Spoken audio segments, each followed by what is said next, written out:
Culto. Vamos a decir nuestra declaración de fe. Esta es la palabra de Dios contenida en este libro, es la verdad que acepto creer, es la enseñanza que me comprometo a seguir y es la esperanza que me atrevo a confesar. Nada me impide recibirla, nada me evitará que la haga parte de mi vida y por ningún motivo dejaré de proclamarla. Estoy aquí para leerla, oírla y vivirla diariamente. Amén.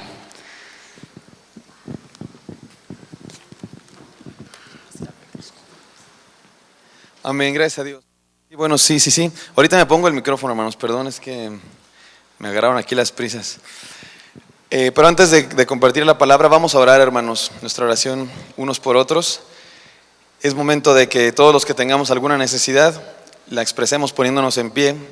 Necesidad de petición o gratitud, si ustedes quieren poner delante del Señor sus peticiones y han venido a eso, les invito a que se pongan en pie y alguien que les abrace.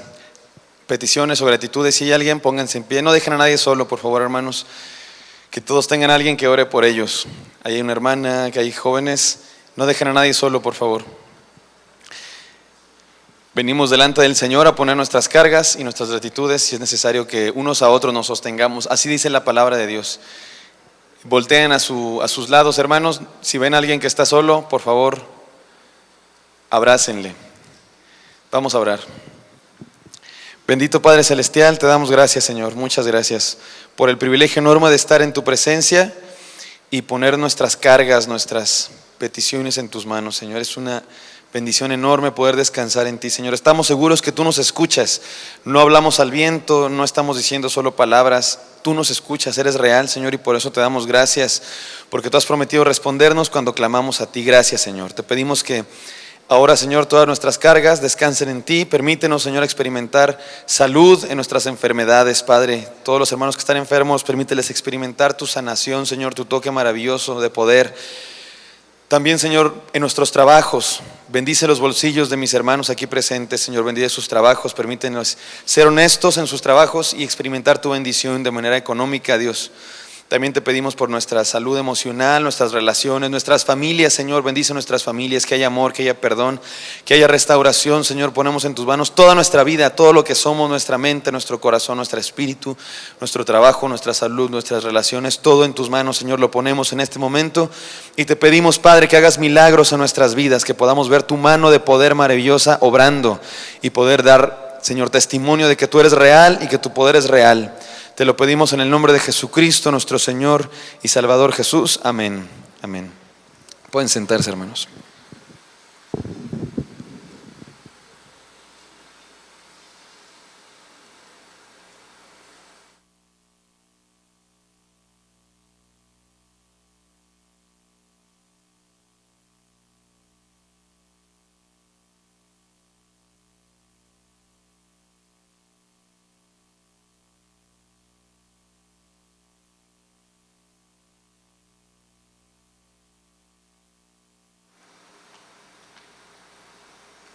Sí, también les pido sus oraciones, hermanos, por el pastor Gilberto, mi papá, que está no sé dónde está, pero está en el retiro de matrimonios, no me acuerdo dónde fue.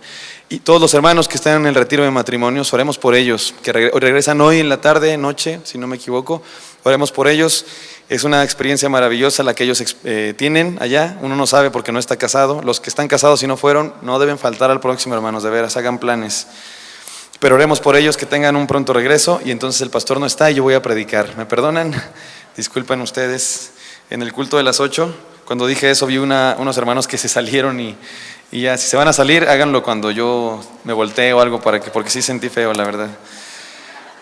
Entonces, pero la palabra de Dios está aquí y Él va a hablar en nosotros. Así es que les invito a que preparemos nuestro corazón para que su palabra sea expuesta en esta mañana.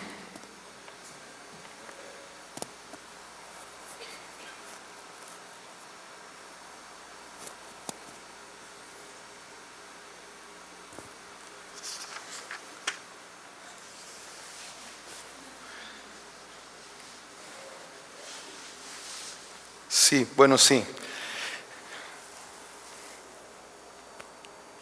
El otro día, hermanos, tenía hambre. Bueno, más que hambre, tenía antojo.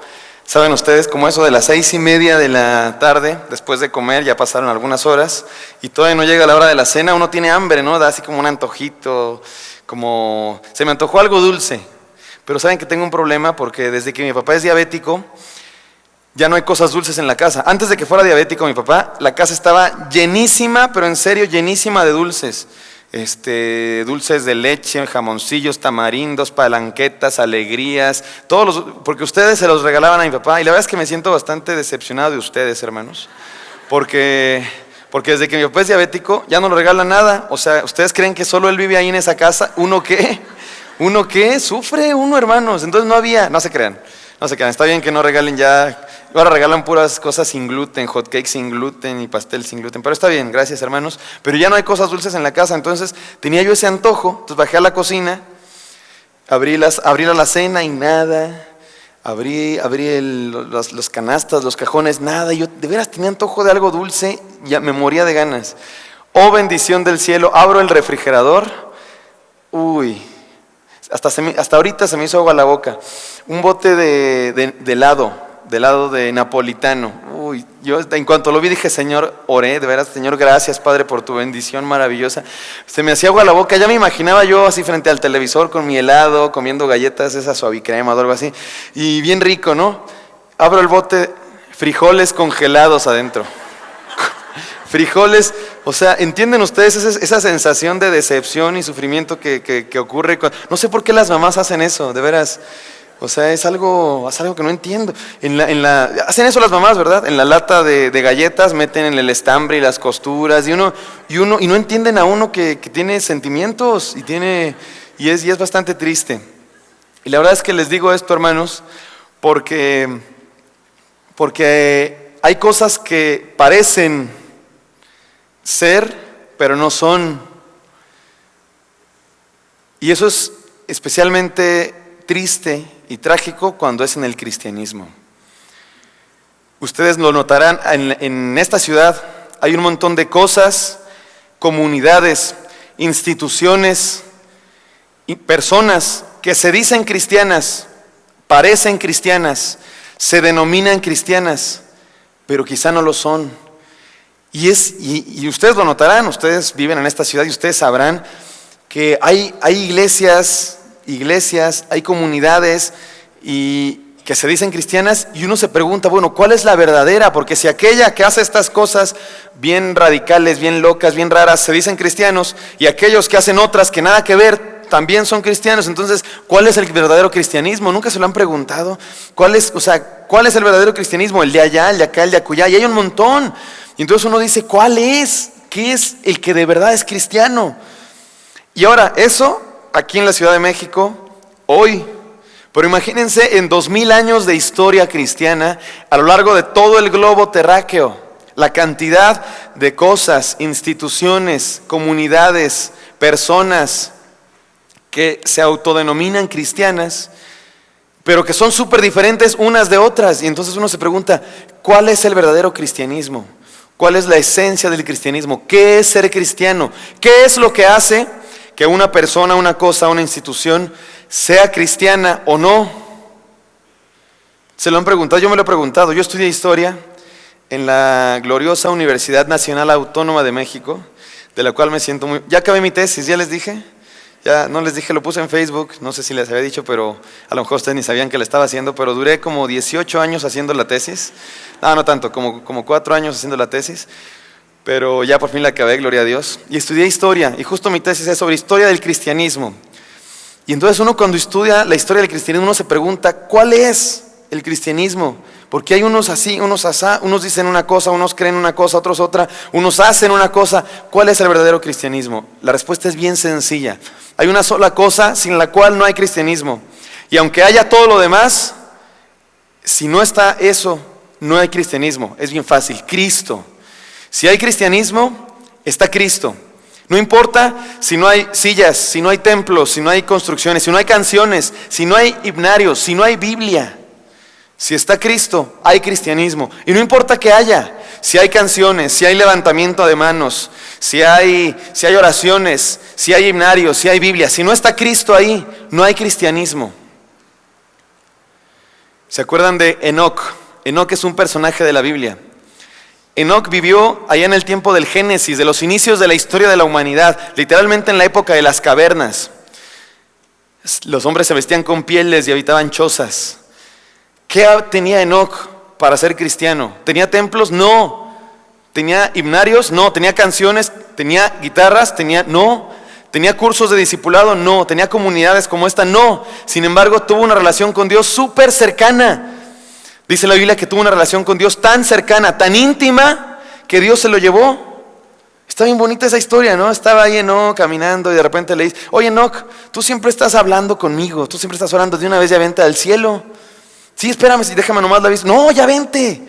Tan cercana era su relación con Dios, sin nada de esto, sin cursos de discipulado, sin libros de devocionales. ¿Cómo le hacía? No estoy diciendo que todas esas cosas sean malas, estoy diciendo que lo importante en el cristianismo, la esencia del cristianismo, es conocer a Dios. Todo lo demás es la cáscara y lo puedes tener, pero si no tienes una relación con Dios no eres cristiano. De eso vamos a hablar en esta mañana. ¿Están de acuerdo? ¿Sí? A través de 3 ejemplos. Pero estamos en el mes de la juventud. ¿Sí se enteraron que estamos en el mes de la juventud? Octubre es el mes de la juventud en la iglesia y en todas las iglesias bautistas de nuestra Convención Nacional Bautista de México. Octubre es el mes de la juventud. Y vinieron ustedes a los cultos pasados. ¿Quién vino todos los cultos de octubre? Algunos más o menos. ¿Qué pasó, hermanos? Hay que ser más constantes. Sí, muchos, una buena cantidad. Ustedes recordarán que cada domingo hemos tocado malos ejemplos, si pusieron atención al sermón, y buenos ejemplos. Y a lo mejor usted dijo: híjole, yo siempre me siento identificado con los malos ejemplos y con los buenos ejemplos no tanto. Qué difícil ser como ellos, qué difícil ser como esos jóvenes entregados y santos. Por eso el día de hoy le venimos trayendo lo que viene siendo 3 ejemplos de jóvenes que fueron malos, 3 malos ejemplos, pero después fueron restaurados y se convirtieron en buenos ejemplos. En una manera de decir, se puede, a pesar de nuestras fallas, se puede ser jóvenes santos en la voluntad de Dios, aún fallando, aún habiendo fallado. Vamos a comenzar. El primero de ellos es el hermano Juan Marcos. Voy a hacer un brevísimo resumen de la vida de Juan Marcos. Yo sé que los que estudian la Biblia se lo saben de memoria, ya lo conocen. Para los que no estudian tanto la Biblia, un brevísimo repaso. Juan Marcos era un joven que vivió en el tiempo de Jesús. Cuando Jesús andaba predicando, él estaba ahí. Y su familia eran de los seguidores de Jesús. Sin embargo, fue un joven inconsistente. Por eso este es el mal ejemplo de un joven inconsistente. Es un joven que tiene la dicha de desarrollarse en torno a la fe cristiana, sin embargo fue débil en su intento por caminar con el Señor. Me identifico mucho con Juan Marcos. Miren, hermanos, yo nací en la iglesia. Bueno, o sea, no en el edificio, sino en la iglesia. O sea, desde que nací estaba en la iglesia, pues. Desde que era chiquito mis padres me llevaron. La iglesia es mi vida, literal mi vida. O sea, aquí tuve mis mejores amigos, mis mejores pleitos, hasta los enemigos los tuve en la iglesia. Yo soy un tipo de iglesia, ratón de iglesia, rata de templo, así. Se me nota por los dientes lo de ratón, ¿verdad? Pero de hecho toda mi vida estuve así, casi como una burbujita en las cosas de Dios. Apenas hace poco que entré a participar en un show de improvisación, pero con gente que no es cristiana. Todos son, pero bien no cristianos, súper ateos, pero así recalcitrantes, de esos que te dicen: tú eres cristiano, eres un ignorante, y es la primera vez que he sentido de verdad como choque casi cultural. Pero toda mi vida estuve en la iglesia, en la casa, mis amigos eran cristianos, mis padres eran mi familia. Juan Marcos era así. Sin embargo, ¿saben qué, hermanos? Eso no necesariamente es ser cristiano, y Juan Marcos lo descubrió. Vamos a ver por qué. Su primer gran fracaso fue causado por el temor al peligro. Cuando arrestaron a Jesús, él estaba ahí. Cuando Jesús predicaba y cuando arrestaron a Jesús, su familia lo seguía. En casa de Juan Marcos es muy probable que haya sucedido la Santa Cena, la última cena, la que nosotros celebramos Qué hermoso, ¿no? Eso me parece tan maravilloso. ¿No les parece a ustedes envidiable el hecho de haber convivido cara a cara frente a Jesús? Yo siento que a veces los cristianos hablamos tanto de Jesús, cantamos tanto de Jesús, mencionamos tanto a Jesús, su cruz, su sacrificio, sus milagros, sus parábolas, que de repente no dimensionamos lo real que es, porque es real. Yo estudié historia del cristianismo y hay gente que no es cristiana, ateos, que no creen en Jesús, que estudian a Jesús porque es un personaje de la historia, porque es real, es súper real. Y a mí me hubiera encantado, como Juan Marcos, estar ahí junto a él. Imagínense, ver sus ojos, el color de sus ojos. Yo no sé ustedes, pero hay gente que tiene ojos bien bonitos. Y uno ve los ojos de la gente así contra luz. Y los ojos tienen una profundidad bárbara. Imagínense los ojos de Jesús. Su cara, sus palabras, el timbre de su voz, las arrugas de su piel, el color de su cabello, su mensaje. Juan Marcos estuvo ahí, caminando con Jesús cara a cara. Juan Marcos estaba empolvado del polvo que dejaban las huellas de Jesús. Sin embargo, fracasó, porque no necesariamente ser cristiano es estar ahí en la iglesia cantando canciones. Hay algo mucho más profundo. Primer gran fracaso por temor al peligro. Salió huyendo cuando persiguieron a Jesús, desnudo. Es muy probable que haya sido él el que el Evangelio de Marcos dice que salió desnudo corriendo cuando aprendieron a Jesús. Después volvió, después de la resurrección y los viajes misioneros de Pablo y Bernabé. Juan Marcos volvió y se emocionó y dijo: yo quiero ir al viaje misionero. Y andaba ahí en el viaje misionero bien padre, pero otra vez volvió a fracasar por segunda ocasión. Y le dio miedo, o no sabemos, pero se regresó y ya no quiso andar en el viaje. Pero después quiso otra vez volver a andar en el viaje misionero. Y en esta ocasión Pablo no quería que viniera. Decía: no, Juan Marcos, ¿por qué va a venir al viaje misionero? Ya demostró que es un inconsistente, fue cobarde y se fue, que no regrese. Y Bernabé decía: no, sí, que venga, vamos a restaurar. Bueno, se pusieron tan en desacuerdo que se separaron y se pelearon, tan grave que se separaron por culpa de Juan Marcos. O sea, era un tipo inconsistente que salió huyendo, cobarde, que empezaba cosas y no las terminaba, que por su culpa se peleaban los grandes líderes de la fe. O sea, es un mal ejemplo. Este es el ejemplo de un joven inconsistente. Y ¿saben qué, hermanos? Nosotros nos parecemos a él. No sé si ustedes se sienten identificados con Juan Marcos. Yo sí me siento identificado porque es un tipo que estaba en la iglesia y ustedes están en la iglesia también, así es que nos podemos sentir identificados. Sin embargo, fracasó en varias ocasiones. Nos parecemos a Juan Marcos. Les voy a decir cuándo nos parecemos a Juan Marcos. Nos parecemos a Juan Marcos cuando estamos con un pie en el mundo y un pie en el reino de Dios. Y entonces venimos a la iglesia y nos vestimos muy bonitos y levantamos las manos y cantamos, pero allá afuera somos otros.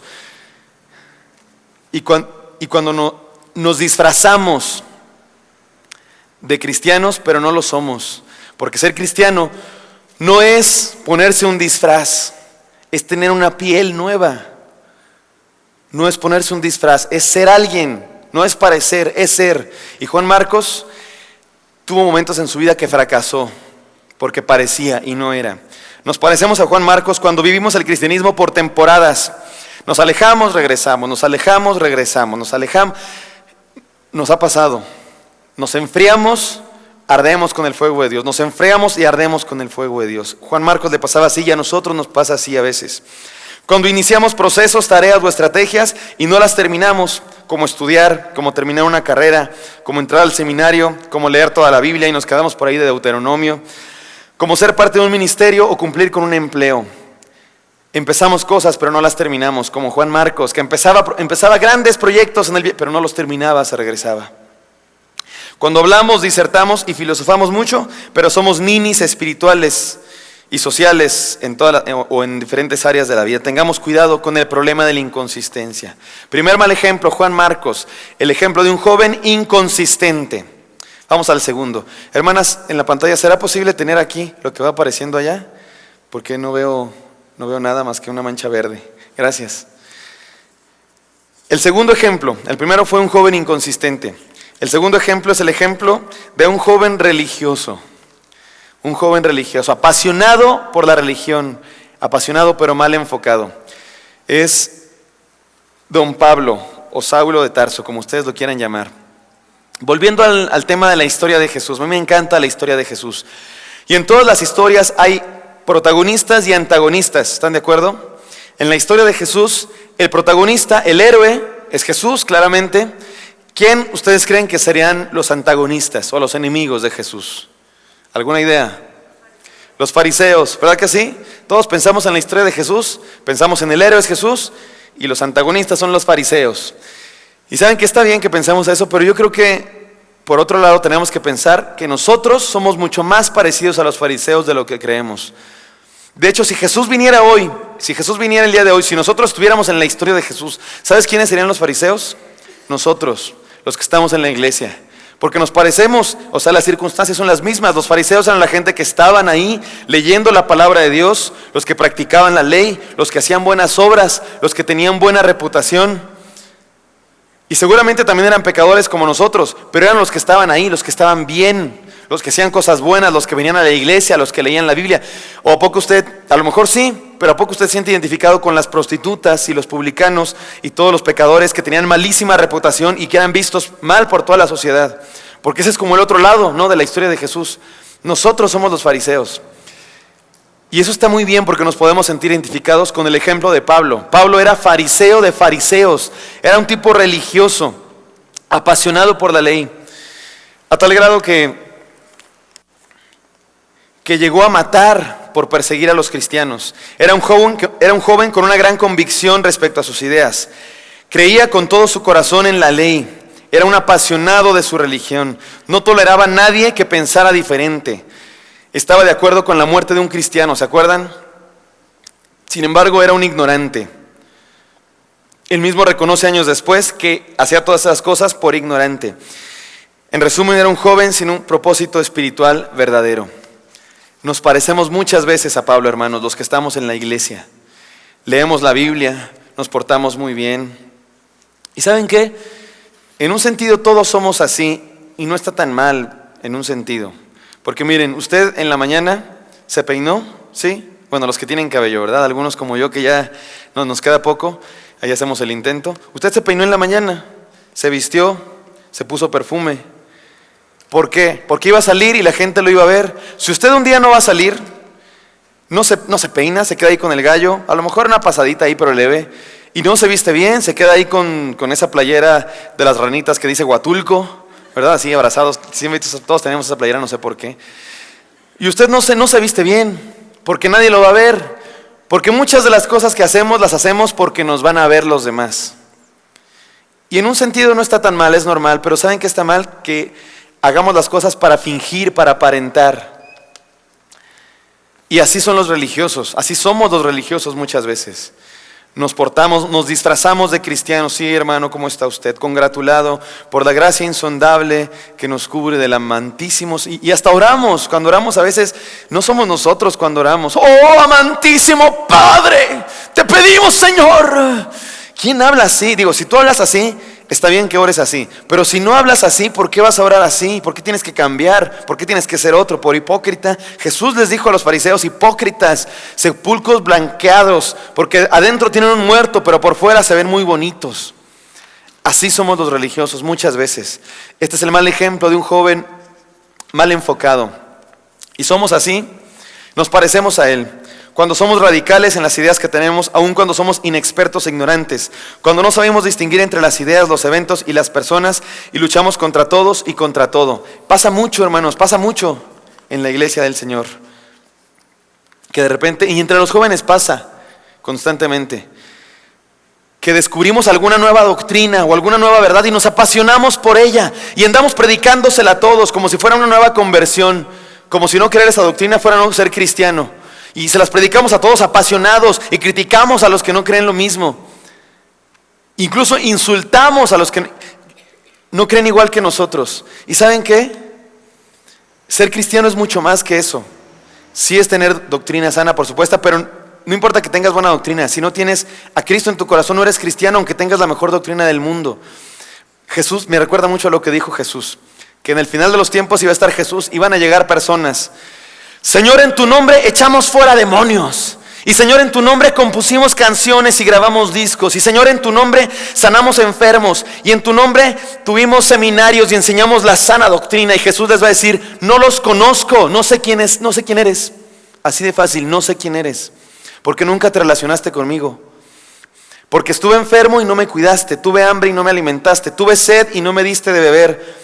Estuve en la cárcel y no me visitaste, no te conozco. Porque ser cristiano no es hablar muy bonito y tener una sana doctrina. Ser cristiano es relacionarte con Cristo. y ayudar. Lo dice la Biblia, clarísimo en muchas partes. ¿Qué pide Jehová de ti? ¿Con qué me presentará ante el Señor? ¿Qué pide? ¿Qué pide Dios de ti? ¿Saben qué dice la Biblia? No dice que tengas sana doctrina, no. No dice que levantes las manos cuando cantes, no. ¿Qué pide Jehová de ti? ¿Saben qué dice? Misericordia, que ayudes a las viudas, que cuides a los huérfanos, que ames, que seas bueno con tu esposa, que seas bueno con tu hijo, que seas bueno con tus padres. Eso es ser cristiano. Lo demás son añadiduras. Ser cristiano es relacionarte con Cristo y que eso te haga bueno con los demás. Pero a veces no lo entendemos, como Pablo no lo entendía. Cuando no sometemos nuestras creencias a la verdad de Dios, sino que las sostenemos por orgullo, nos parecemos a Pablo. Cuando somos rebeldes a Dios y su palabra solo por presumir, de muy teólogos. Cuando somos capaces de herir a otros con tal de manifestar nuestro radicalismo. Hay gente que es capaz de, por defender las doctrinas que creen verdad, son capaces de herir a otros, insultar a otros. Jesús dijo, en esto conocerán que son mis discípulos, que tienen buena doctrina. No, en esto conocerán que son mis discípulos, que tengan amor los unos con los otros. Eso es ser cristiano, y Pablo no lo entendía. Entonces, recapitulando, primer mal ejemplo, un joven inconsistente, Juan Marcos. Segundo mal ejemplo, un joven religioso, Saulo de Tarso. ¿Ya se lo aprendieron? Primer mal ejemplo, Juan Marcos, un joven inconsistente, con convicción, hermanos. Y segundo mal ejemplo, Saulo, un joven religioso. Muy bien, a la siguiente me lo dicen con más seguridad, ¿va? Tercer mal ejemplo, el mal ejemplo de un joven apasionado. No es cierto. El mal ejemplo de un joven, me gusta porque me siento identificado, un joven fuerte y guapo. Me siento identificado por lo de joven, ¿verdad? Por lo de fuerte y guapo tal vez no tanto, ni lo de joven tampoco, ya estoy un poco, ya no sé ni qué vengo siendo, hermanos. Los señores me dicen joven, los jóvenes, los niños me dicen señor, y yo tengo una especie de crisis de identidad, no sé qué vengo siendo, si señor, joven o chavorruco, ¿no? Sería más bien, más o menos la clasificación correcta. Pero este es el ejemplo de un joven fuerte y guapo, pero necio como él solo.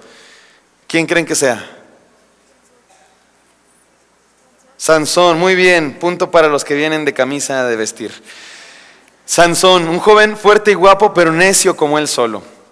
Y me encanta el ejemplo de Sansón, hermanos.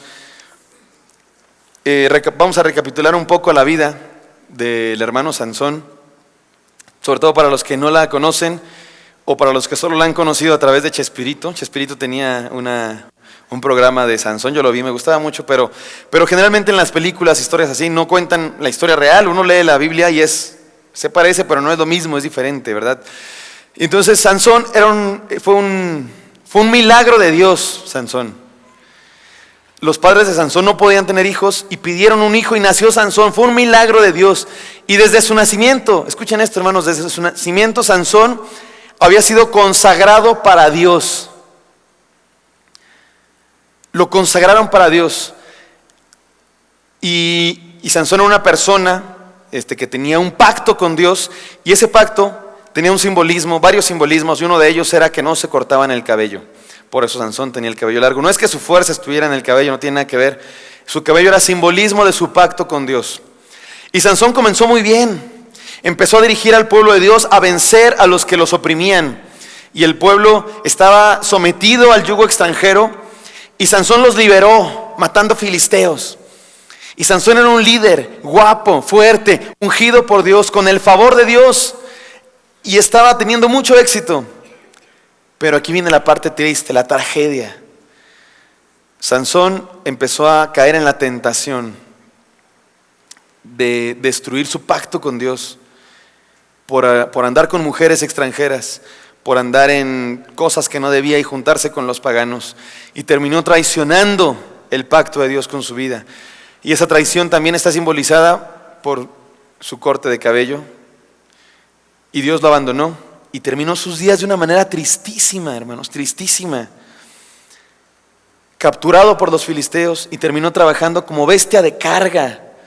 Sansón terminó trabajando como bestia de carga, de ser un guapo, fuerte, liderando al pueblo judío a la victoria, terminó como una bestia de carga. empujando una rueda de molino. Y eso es súper triste. Ciego, le arrancaron los ojos. Es bastante ilustrativo, porque justamente fueron sus ojos lo que lo llevó a destruir el plan de Dios para su vida, a rechazar el plan de Dios para su vida, yendo tras mujeres, y terminó así. Y es súper triste. ¿Y saben qué, hermanos? Eso nos pasa a nosotros también muy a menudo.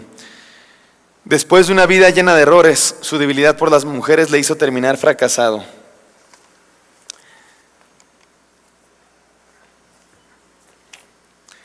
Nos parecemos a él, los jóvenes de hoy en día, cuando vivimos un estilo de vida mundano y creemos que estamos bien. No nos importa, creemos que estamos bien, somos Sansón. Estamos rechazando el plan de Dios para nuestra vida. Y déjenme decirles algo muy importante, hermanos. Esto es muy importante. Todos, y es en serio, no es una cosa religiosa que se tiene que decir porque estamos en la casa de Dios. Todos tenemos una misión. Dios nos creó a todos con un propósito. Es en serio. No estoy diciéndolo porque tenga que decirlo porque estoy aquí predicando. Es en serio. A todos Dios nos creó, a todos. Yo estoy convencido y lo creo con todo mi corazón que Dios nos creó a todos con un propósito especial.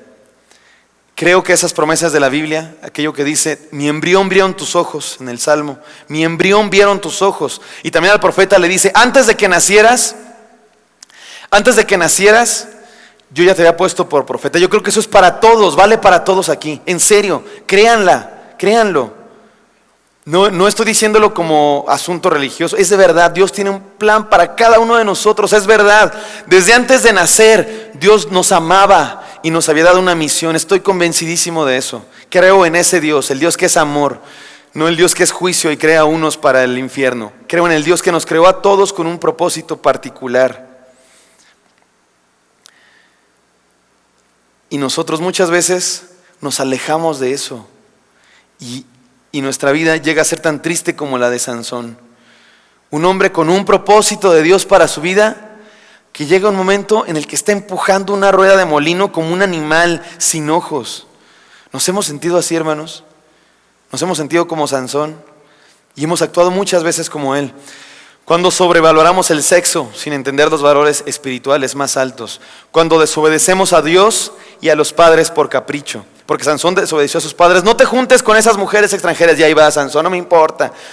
Cuando violamos nuestros pactos espirituales que hicimos algún día, cuando nos bautizamos, cuando nos pusieron un anillo en nuestros 15 años, cuando nos pusimos de pie en algún culto y levantamos nuestra mano, estamos haciendo un pacto con el Señor que muchas veces desechamos y no valoramos y nos comportamos como Sansón. 3 malos ejemplos.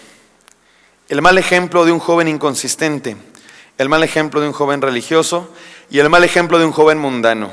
¿Se los aprendieron? ¿Los puede repetir conmigo?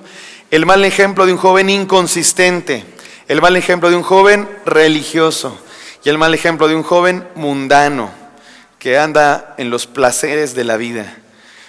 Pero ¿saben qué es lo bonito de estas historias? Y esto me encanta. Que a pesar de que fueron fracasados y fueron malos ejemplos, después llegaron a ser buenos ejemplos. Y eso me encanta porque si nosotros nos sentimos identificados con los malos, hay buenas noticias, hermanos, tenemos remedio. ¡Qué bendición! Tenemos remedio. Porque yo me siento identificado con los malos, con el que es inconsistente, con el que a veces es religioso y pone su cara de soy bien cristiano y me importa el qué dirán y me importa que me vean, porque soy el líder de alabanza y qué pena que digan algo malo de mí. Entonces saco mi disfraz de cristiano, qué congratulado. Y también a veces me he sentido identificado con el joven mundano porque desecho los pactos de Dios y porque me voy tras otras cosas que nada que ver. Pero esto es lo bonito, la buena noticia, hay esperanza. Hay esperanza para cada uno de nosotros. Porque estos 3 que fueron malos ejemplos se convirtieron en buenos ejemplos. ¿Quieren ver cómo le hicieron? ¿Sí? Para hacerlo también nosotros. Vamos a hacerlo. Número 1. El ejemplo del joven inconsistente fue también el buen ejemplo de un joven que se reivindicó por la gracia de Dios. Juan Marcos. De joven inconsistente a siervo útil. Después de sus grandes fracasos, salir desnudo, huir, cobarde, se va del viaje misionero, se pelean por su culpa, finalmente leemos en la sagrada palabra del Señor que tanto Pablo, el gran Pablo, como Pedro, el gran Pedro, hablan de Juan Marcos como un siervo útil, como un varón de Dios, como un hijo amado. Y finalmente, lo más maravilloso, Juan Marcos escribió, o por lo menos se le relaciona con la escritura del primer evangelio, el evangelio que conocemos como el evangelio de Marcos. ¡Qué bendición! Se reivindicó por la gracia de Dios. Varias enseñanzas, pero antes déjenme decirles lo maravilloso de lo que hizo Juan Marcos, escribir un evangelio. Yo les digo que estudié historia y mi tesis fue sobre historia del cristianismo. Y me encanta eso, porque les digo que hay gente que no son cristianas, hay gente que no es cristiana, son ateos que estudian a Jesús, que su vida, su trabajo es estudiar a Jesús y el cristianismo. Y eso está bien padre. Y hay un teólogo que se llama James Dunn, un teólogo británico. Me encanta un libro que escribió, padrísimo su libro. El puro título ya es una poesía. Se llama Jesús recordado. Es un libro sobre el Jesús histórico. Y él dice que históricamente no hay manera de conocer a Jesús más que por el Jesús recordado. Jesús no escribió nada, no escribió libros, no escribió una autobiografía, no escribió nada Jesús. No tenemos obviamente ni fotografías ni videos de Jesús. Lo único que tenemos es el recuerdo. Y me parece bastante hermoso. El recuerdo de unas personas que caminaron con Jesús y les impactó tanto que escribieron algo sobre él. Ahí estaba Jesús predicando y aquellos viéndolo y dijeron, este hombre es extraordinario. Cambió nuestras vidas, hay que escribir sobre él. Eso le pasó a Juan Marcos. Y lo digo esto, hermanos, porque eso es lo que nos tiene que pasar a cada uno de nosotros. El impacto de Jesús. Y eso es ser cristiano y no parecer cristiano. Y hay varias enseñanzas, 4 o 5, sobre Juan Marcos. Número 1, desnudémonos ante el Señor. Esto me parece muy bonito, desnudémonos ante el Señor. Porque Juan Marcos salió desnudo, ¿se acuerdan? Salió corriendo desnudo. Es lo que tenemos que hacer cada uno de nosotros, desnudarnos ante el Señor. Ante el Señor, hermanos, no hay nada que fingir. Les digo hace rato, nos peinamos, nos vestimos, porque los demás nos van a ver. Ante Dios no existe eso. No hay nada que fingir. Dios conoce todos nuestros pecados y nuestros defectos. No sé si les pasa que hay gente con la que uno no puede ser quien realmente es. Uno tiene que fingir, ¿no? Así poner cara. Uno tiene que ser muy cuidadoso de las palabras que dice porque el otro siempre está esperando a ver qué decimos para ofenderse, ¿verdad? Y hay gente con la que uno no puede ser quien realmente, pero es bien cómodo y bien lindo cuando uno está con alguien con el que puedes ser quien eres, sin preocupaciones de ofender, puede ser, es bien lindo, ¿a poco no? Digo, no me ha pasado, pero debe ser bien bonito. No, sí me ha pasado, cuando estoy ahí en mi casa con mis papás, en la cocina, comiendo puras cosas sin gluten y sin azúcar, y jugando canicas chinas, un café. Uno puede ser quien es, y es súper rico, porque neta es súper rico, pero cuando estás con alguien con quien no puedes ser quien eres, súper incómodo, y es como de, estás preocupado ahí por lo que tienes que decir, y es como de, no voy a decir algo porque se van a ofender, o no quiero caer mal, y es como, uno no puede ni, es como, pero cuando uno está con el Señor, hermanos, debe ser la parte cómoda, cuando eres quien eres en realidad, porque así es el Señor. Nos podemos desnudar ante Él, podemos estar como somos ante Él. Si tú no tienes esa clase de relación con Dios, es muy probable que ni cristiano seas, solo parezcas, porque ser cristiano es tener una relación con el Señor. Número 1, desnudémonos ante Él. Número 2, trascendamos nuestros errores.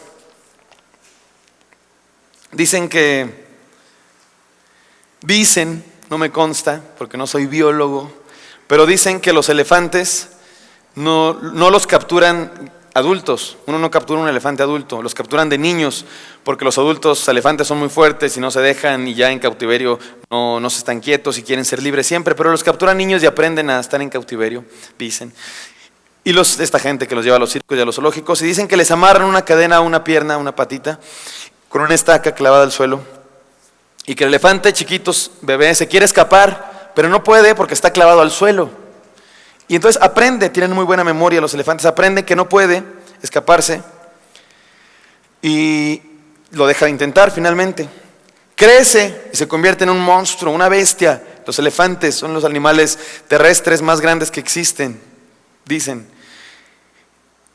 Y es un monstruo, sin embargo, con que le amarren una cadena a una pierna, él ya no se mueve porque aprendió que no se puede mover cuando tiene una cadena amarrada al pie.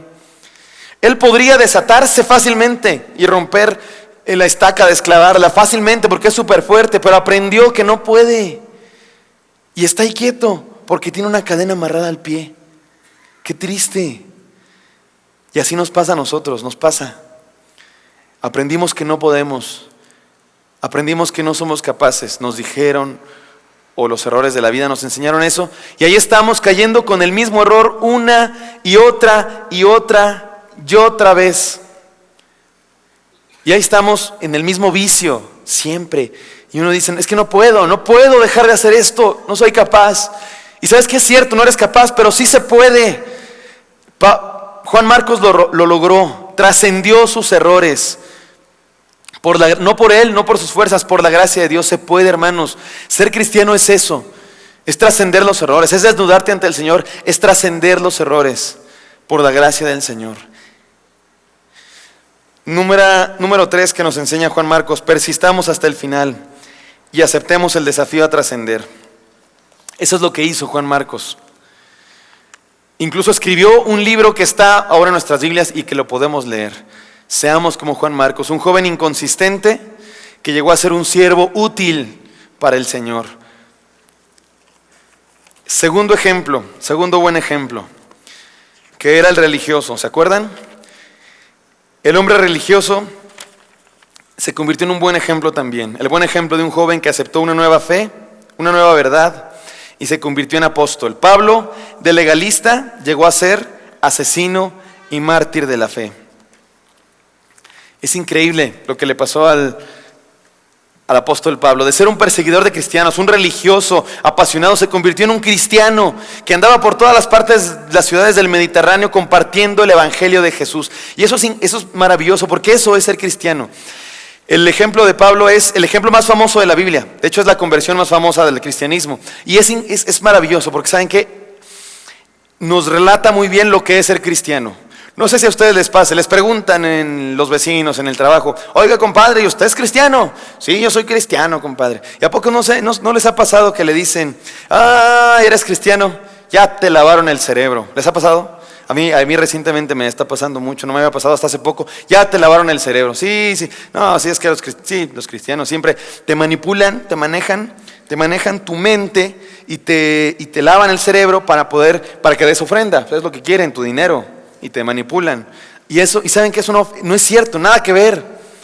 Porque no es un engaño. Miren, si yo les cuento algo, yo los puedo engañar, a lo mejor sí, a lo mejor no. Yo les puedo contar algo y les digo: sí, hermanos, fíjense que yo me llamo, en realidad tengo 3 nombres, me llamo Elí Guadalupe Refugio. Y ustedes piensan que tengo 27 años, pero no, tengo 38, pero me gusta bajarme la edad, y tengo 6 hijos.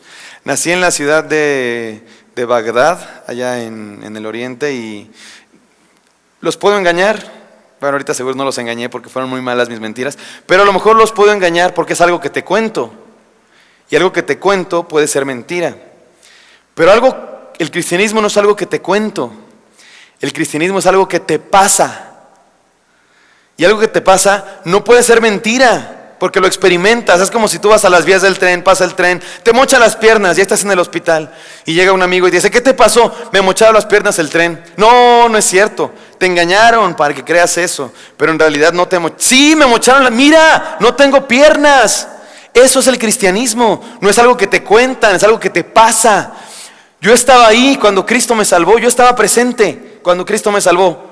Yo estoy presente cada vez que oro con Él. Y cuando me pongo de rodillas, hasta las lágrimas, estoy ahí, no me lo cuentan.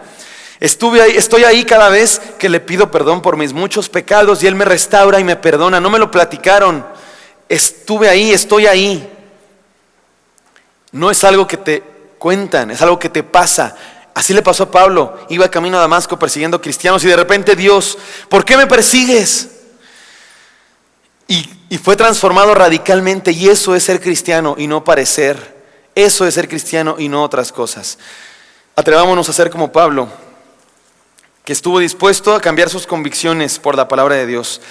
Seamos apasionados por el reino y no de la tradición, ni de la teología, ni de las costumbres. Como decía Martín Lutero, que nuestra mente esté cautiva por la palabra de Dios. Sirvamos al Señor con pasión, a pesar de la persecución. Compartamos nuestro testimonio de conversión cada vez que nos lo permitan y estemos dispuestos a vivir y morir por Cristo. Entonces, recapitulando, número 1, el joven inconsistente se convirtió en un siervo útil. Y el joven religioso se convirtió en un apóstol.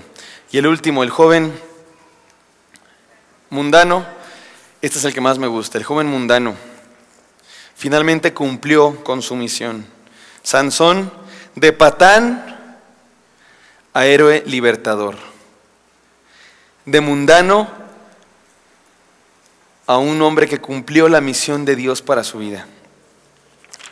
Voy a repetirlo, hermanos, porque es muy importante para mí. Mi plan, mi objetivo, mi deseo, mi anhelo es que todos salgamos, que no haya una sola persona que salga de este lugar que no esté convencidísima de que lo mejor que existe en el mundo es ser cristiano. Mi propósito es que nadie salga de este lugar sin estar desafiado y convencido de que no hay mejor cosa que cumplir el propósito de Dios para tu vida, que Dios tiene un propósito de Dios para tu vida, y lo repito, no es broma, no es palabra religiosa, no es arenga de superación personal, es real. Dios te creó con un propósito, no eres un accidente, no eres un producto del azar, eres un plan de Dios. Dios te ama y quiere algo para tu vida, es real, y Dios tiene una misión para tu vida. Sansón, así era. Sansón nació como un milagro y estaba consagrado desde el principio, pero falló, fracasó. Podemos hacer uso de nuestra imaginación, pongámonos el chip de la imaginación, ese que teníamos cuando éramos niños, y jugábamos a que éramos caballeros, y jugábamos a que éramos viajeros intergalácticos, y jugábamos a que éramos futbolistas, y que la escuela nos sacó a patadas esa imaginación, ¿verdad? Pero volvamos a esa infancia, ¿verdad? Inocente, y les invito a que pensemos en Sansón, este hombre, imagínenselo, guapísimo. No me vean a mí porque se les va a quitar de la imagen lo guapísimo, pero este hombre guapo, fuerte, escogido por Dios desde que nació, era un milagro. Tenía un pacto con Dios, era un siervo de Dios, de esos que la gente admira y que dice: este hombre, ¿de dónde salió? Es un siervo. Y estaba logrando grandes cosas, liberando al pueblo, matando filisteos, y de repente cae con mujeres, con alcohol, yo qué sé, todas las cosas que hacían los paganos. Ya estaba en el mundo y Dios se aparta de él y termina cautivo, capturado por los filisteos. Y ahí está Sansón, imagínenselo, en un calabozo oscuro, empujando una rueda de molino, sin ojos. Y de repente él mismo se da cuenta y dice: ¿qué estoy haciendo aquí? Lo llaman, el líder de los filisteos le dice: tráiganme ese Sansón, ese que nos causó tantas derrotas, tráiganlo, queremos burlarnos de él. Y ahí está Sansón, y le avientan fruta podrida, le escupen en la cara, lo golpean, y ahí está Sansón y dice: ¿qué estoy haciendo aquí? Yo era un siervo de Dios, yo nací como un milagro, ¿qué estoy haciendo aquí? Yo hacía cosas por el Señor, yo luchaba por su pueblo, ¿y qué estoy haciendo aquí con los filisteos? ¿Qué hice? ¿Qué hice con mi vida? Señor, perdóname. Y elevó una oración: Señor, perdóname. Esta no es la vida que tú querías para mí. No estoy siendo lo que tú querías que yo fuera. No estoy cumpliendo mi misión en la vida. Eso que tú planeaste desde antes de nacer para mí, no lo estoy cumpliendo. Señor, perdóname, estoy arrepentido. Ayúdame a cumplirlo. Y ora Sansón y dice: dame una última oportunidad, Señor, de cumplir tu misión para mi vida. Dame una última oportunidad de ser lo que tú querías que yo fuera. Y me parece maravilloso que Dios se la da. Nosotros no lo haríamos. Llega este fracasado al que juzgamos, que decimos: no, este es bien pecador. Ha demostrado que es mundano, pecador. Oportunidad, no, hombre, que se regrese. Dios no es así, es maravilloso. Dios ve al hijo pródigo que malgastó todo su dinero y regresar y lo abraza y hace fiesta. Y nosotros no, nosotros somos el hermano mayor que dice: fiesta por este pecador. ¿Qué les pasa? Dios nos recibe y me encanta. Dios es maravilloso. Y me encanta. Dice la palabra de Dios que Él entierra nuestro pecado en el fondo del mar. Ese texto me ha dado una paz en tantos momentos de mi vida. Entierra tu pecado en el fondo del mar y no se acuerda. No se acuerda. Es que, Señor, soy muy pecador, perdóname. ¿Qué? ¿De qué hablas? Sí, soy bien pecador, hice esto. ¿De qué hablas? Ya te perdoné. No me acuerdo. No sé qué estás diciendo. Porque nosotros no somos así. Nosotros sí nos recordamos nuestros pecados. Tú eras así. ¿Te acuerdas que me hiciste esto, pecador? Dios no se acuerda y es maravilloso. Ya está Sansón. Señor, perdóname. Estoy arrepentido. No he sido lo que tú quieres que yo sea. No he sido para lo que tú me creaste. ¿Y saben qué dice Dios? Estás vivo, hay tiempo. Si estás vivo, hay tiempo de ser lo que yo quise crearte para que fueras. A veces pensamos que ya me ha pasado. Tantos errores que he cometido, ya no fui lo que Dios quería que fuera. Sin embargo, Dios nos dice, hay tiempo. Mientras hay vida, hay tiempo de restauración, de perdón. Quisiera de verdad, hermanos, con todo mi corazón, que todos aquí saliéramos con esa convicción, que Dios nos creó con un propósito. Él quiere que seamos algo. Y me recuerda mucho a la película Corazón Valiente. ¿Vieron ustedes esa película? Llega William Wallace, el libertador de Escocia, en su caballo. Imagínenselo. Ante el pueblo escocés. Ustedes son el pueblo escocés. Y el pueblo escocés dice, ya, no queremos pelear. Mira los ingleses, son muchos. Tienen armas de hierro forjadas, tienen caballos, tienen arcos. Y nosotros somos pocos, mal armados y no sabemos pelear. Mejor nos vamos. Ya no queremos. ¿Pero por qué se van? Porque queremos vivir, dicen los soldados escoceses. Y William Wallace les dice, está bien, váyanse. Y vivirán un día, una semana, unos meses, unos años, pero igual morirán. Igual un día van a morir. Y van a estar en su lecho de muerte y van a desear cambiar todos los días de su vida por otra oportunidad de estar en este momento y decir, quiero pelear por mi libertad. Yo quisiera decirles, hermanos, que hoy es el día para decirle al Señor, Señor, quiero ser lo que tú quieres que sea. He sido inconsistente, he sido religioso, he sido mundano, pero ya no más.